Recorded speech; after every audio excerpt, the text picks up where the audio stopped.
you'll need much more than that if you plan to defeat me," Goku shouted, stopping Frieza's punch with one hand, then pushing him away from his position with a ki sphere. Frieza, enraged by this, charged again, even more irritated than before, attacking non-stop. However, the Saiyan barely reacted to his weak attacks. Having trained since the incident with Raditz and having trained even more before coming to the planet, had strengthened him enormously, making the radical difference between them abundantly clear. "You bastard!" Frieza shouted, launching the supernova from his index finger.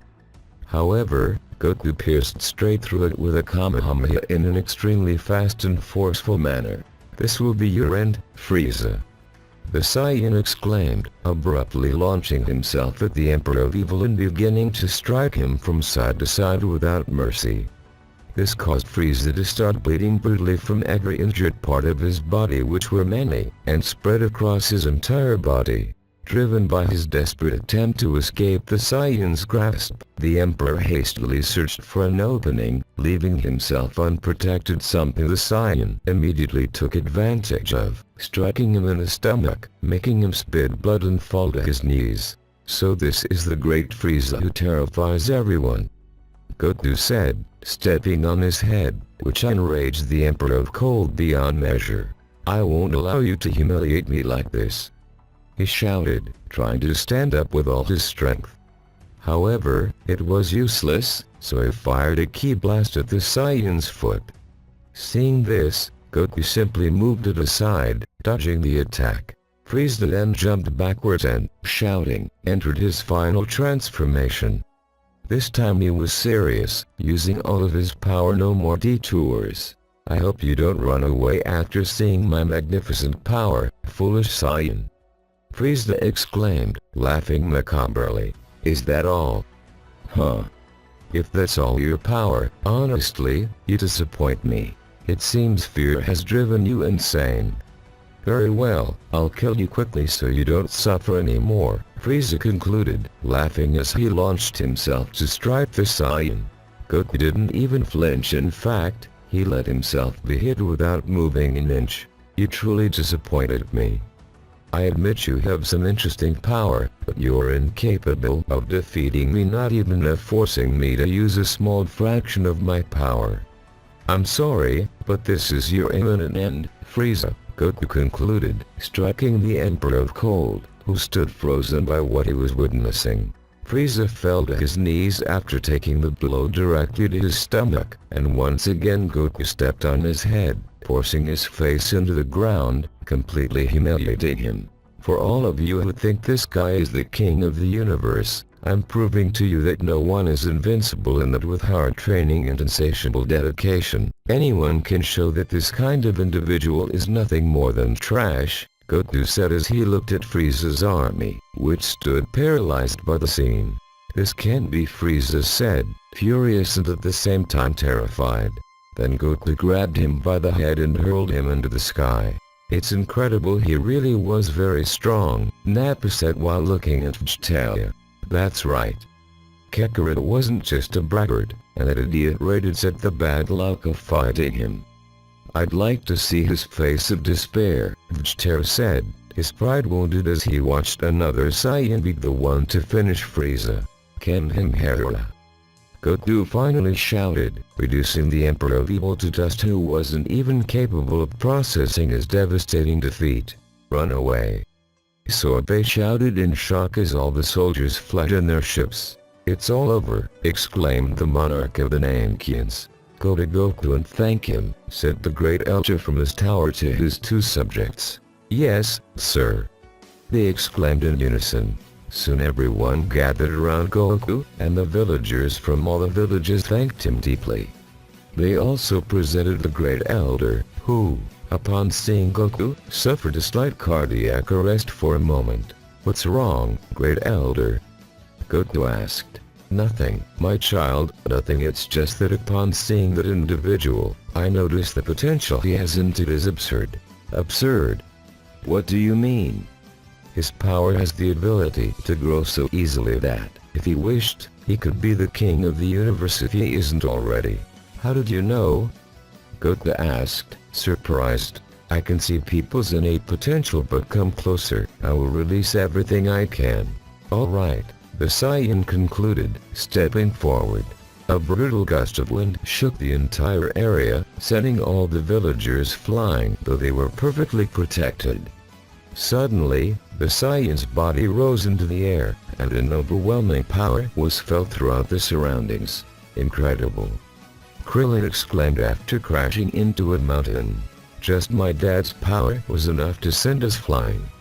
Ken shouted proudly. That Saiyan is truly strong, some villagers exclaimed. However, neither Vegeta nor Krillin were happy with the result. That idiot Kakarot has become even stronger, the prince said, utterly shattered. Nappa only looked at the prince with disappointment filling his thoughts. I've been with him my entire life, waiting for him to become the next king of the planet, only to see another Saiyan surpass him so easily that it's frightening. He can't even face him without the other one using all his power. It's simply humiliating, Nappa thought, before leaving the prince there alone, staring at the scene. What are you doing, Nappa? Vegeta asked. You are no longer my prince. The strongest one is nothing more than a weakling next to the Saiyan. I've only been your subordinate because you claimed to be the strongest and proved it for a long time. Your innate potential was greater than any Saiyan's. You were the rightful heir until someone proved that you don't need to be a high-class Saiyan to be the strongest. I'll kill you, Nappa. Vegeta shouted. I won't allow it, Prince. Nappa shouted, slamming a ki blast into the ground before it flying away at full speed. Nappa vanished without a trace, leaving Vegeta alone, in full view of everyone who looked at him, judging him for his character or his bad reputation. What are you looking at, insects? He shouted, flying away at full speed under Goku's attentive gaze. Meanwhile, Goku continued with the others, asking for the wishes to restore the planet and revive all those killed by Frieza except those beings with impure or evil hearts. That is a very complicated wish, but I will grant it in exchange for an extra wish. Tell me your final wish. My final wish is the planet name be hidden from the rest of the planets, in such a way that no being can access it unless they are permitted or kind-hearted, the Saiyan concluded, surprising the people of the planet. Finally, after greeting and receiving the gratitude of the entire Namekian people, all the involved Z warriors departed back to planet Earth. During the journey, Goku continued training as he always did, becoming much stronger, to the point that the scale of his power was lost, beginning to rival 50% of Breath's, using his strongest transformation at full power. With all this in mind, the lives of our protagonists continued peacefully and calmly, without problems of any kind, for a good 3 years. It should be clarified that at this point in the story, Goku's potential remained intact. Therefore, continuing to train for 3 more years resulted in a truly substantial increase in his strength, so colossal that it multiplied his Frieza Saga version by 1,000. As a result, he was no longer merely superior to Breath, but capable of perfectly controlling all his states, reaching the blue state, its later enhanced version, mastered Ultra Instinct, and additionally possessing Mega Instinct, at the same time handling both doctrines with absolute control, and even being able to use both simultaneously with any transformation. After these 3 years, a disease brutally attacked Goku, and before anyone could do anything, the androids were released. For better or worse, the Z warriors were able to confront them. However, when androids 17 and 18 were unleashed, the story became completely different. It was here that, little by little, the Z warriors began to fall one by one. But this time the mission was different. The mission was not to save people, but to prevent the androids from attacking Goku. With the help of Bulma and a couple of experimental vaccines, Goku managed to control the progression rate of his illness, slowly beginning to fight it. However, days, weeks, and months passed. Goku stayed alive longer thanks to his enormous power and the regenerative capacity of the God State, which, while unable to eliminate the disease, did weaken it and allowed him to endure longer, something that did not happen in the original story.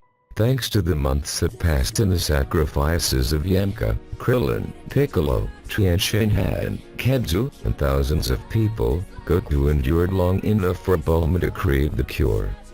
However, it still had to be administered. Goku was hidden at Kami's temple, while Bulma was in a nearby shelter, and the only one capable of delivering the medicine was Gen. Take this, Gen. This is the cure for Goku. You must be very careful. If you manage to give it to him, we'll be saved. If not, it will be very difficult. I have no more resources. The androids destroyed all my laboratories, even the provisional ones. This is all I have left. If this is destroyed, all my samples will be lost, and honestly, there will be very little we can do to stop the future from collapsing. The only remaining hope would be Trunks, Bulma concluded, looking at her young son. All right, Bulma. I'll do it, even if it's the last thing I do. Then my dad will solve everything, Karen said with unwavering faith. I know you will, Bulma concluded. That's right. I'll make everyone's sacrifice worth it, Karen said through tears as he sped away at full speed.